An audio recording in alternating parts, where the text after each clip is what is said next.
Hi guys, welcome back to our channel. അപ്പോൾ ഇന്ന് നമ്മൾ വന്നിരിക്കുന്നത് എന്താണെന്ന് വെച്ചാൽ നമ്മൾ ഒരു പേന ഉണ്ടാക്കാൻ പോവുകയാണ്.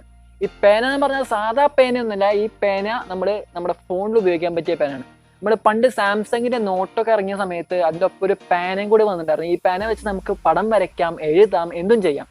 അപ്പോൾ അതുപോലെ തന്നെ നമ്മളൊരു പേന ഇപ്പോൾ നമ്മൾ ക്രിയേറ്റ് ചെയ്യാൻ പോവുകയാണ്. അപ്പോൾ എന്തായാലും നമുക്ക് ഇതിൻ്റെ ക്രിയേറ്റിംഗ് വീഡിയോയിലേക്ക് നമുക്ക് പോവാം. അപ്പോൾ നമ്മൾ ആദ്യം എന്താ ചെയ്യേണ്ടതെന്ന് വെച്ച് കഴിഞ്ഞാൽ ആദ്യം കുറച്ച് ഇയർബഡിൻ്റെ എടുക്കുക. അതുപോലെ തന്നെ ഒരു കോപ്പർ വയർ എടുക്കുക. ഒരു വയർ മുറിച്ചതായാൽ മതി. പിന്നെ കുറച്ച് വെള്ളം, ഒരു പാത്രത്തിലൊരു വെള്ളം എടുക്കുക. അത് കഴിഞ്ഞ് നമ്മൾ പ്ലാസ്റ്റിക് പേന അല്ലെങ്കിൽ ഇരുമ്പ് പേന ഏതെങ്കിലും ഓർമ്മെടുക്കുക. ഓക്കെ, പ്ലാസ്റ്റിക് പേന ഞാൻ എടുത്തേ.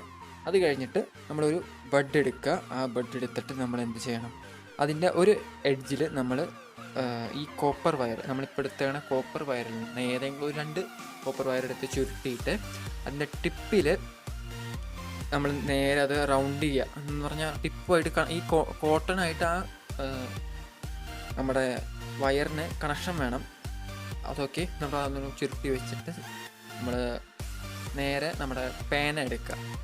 നമ്മൾ പേന എടുത്തിട്ട് നമ്മൾ പേനയുടെ ആ ടിപ്പില്ലേ, ആ ടിപ്പ് എടുത്ത് കളയുക. നമ്മൾ ഇങ്ങനത്തെ പേനയാണ് എളുപ്പമാവും. ആ ടിപ്പ് എടുത്ത് കളഞ്ഞിട്ട് നമ്മൾ നേരെ ആ ഇയർബഡ് ആ പേനയുടെ ഉള്ളിലേക്ക് കയറ്റി വയ്ക്കുക. കയറ്റി വെച്ച് കഴിയുമ്പോൾ നമുക്ക് എന്ത് കിട്ടും, ഇങ്ങനെ ഒരു സെറ്റപ്പായിട്ട് കിട്ടും. നമ്മൾ സാധാരണ കോട്ടൺ മാത്രമേ ഉപയോഗിക്കേണ്ട ആവശ്യമുള്ളൂ. പക്ഷേ എന്താ വെച്ച് കഴിഞ്ഞാൽ ഒരു സ്റ്റഡിയായി കിട്ടാൻ വേണ്ടിയാണ് നമ്മളിപ്പോൾ ഈ ഇയർബഡ് ഉപയോഗിച്ചിരിക്കുന്നത്. കാരണം നമുക്കൊരു ടിപ്പിൽ നമുക്ക് എന്ത് വേണം, ഒരു കോട്ടൺ അല്ലെങ്കിൽ ടച്ച് ട്രാൻസ്ഫർ ചെയ്യണ ഒരു ഇത് വേണ്ടി വരും. അതുകൊണ്ടാണ് നമ്മൾ അങ്ങനെ ചെയ്യാൻ കാരണം. നമ്മൾ എന്നിട്ട് ഒരു ഇൻസുലേഷൻ ടേപ്പ് അല്ലെങ്കിൽ സെല്ലോ ടേപ്പ് എടുത്തിട്ട് നേരെ അതിൻ്റെ ലാസ്റ്റ് എഡ്ജിലേക്ക് നമ്മൾ ഇൻസുലേഷൻ ടേപ്പ് വെച്ച് ടേപ്പ് ചെയ്യാൻ പോവുകയാണ്. നമ്മൾ കുറച്ചുകൂടി വലിയൊരു നീളമുള്ളൊരു കോപ്പർ വയർ ആണെന്നുണ്ടെങ്കിൽ നമുക്ക് എന്ത് ചെയ്യാം, കുറച്ച് പേനയുടെ ഫുൾ ഭാഗത്തേക്ക് ഇത് റൗണ്ട് ചെയ്ത് വെക്കാൻ പറ്റും. അപ്പോൾ നമ്മളിത് ടെസ്റ്റ് ചെയ്ത് നോക്കാൻ പോകണം. നമ്മൾ ആദ്യം കുറച്ച് വെള്ളം എടുക്കുക. വെള്ളം എങ്ങനെ ഉപയോഗിക്കേണ്ടതെന്ന് വെച്ച് കഴിഞ്ഞാൽ ഒന്ന് ടച്ച് കുറച്ചുകൂടി നന്നായിട്ട് ട്രാൻസ്ഫർ ആവാൻ വേണ്ടിയിട്ടാണ്. ജസ്റ്റ് എന്ത് ചെയ്യാണ്, നമ്മളൊന്ന് ഒരു പടം അല്ലെങ്കിൽ ഒന്ന് എഴുതാൻ പോവാണ്. ഹായ് ഓൾ എന്നാണ് ഞാൻ നമ്മുടെ ഹായ് ഓൾ കണ്ടോ, കറക്റ്റായിട്ട് ടച്ച് ട്രാൻസ്ഫർ ചെയ്യുന്നുണ്ട്. ഇപ്പോൾ നമുക്കറിയാം, നമ്മുടെ കൈ സ്ക്രീൻ തൊട്ടാൽ മാത്രമേ നമ്മുടെ സ്ക്രീനിൽ എന്തെങ്കിലും ടച്ച് വരുള്ളൂ.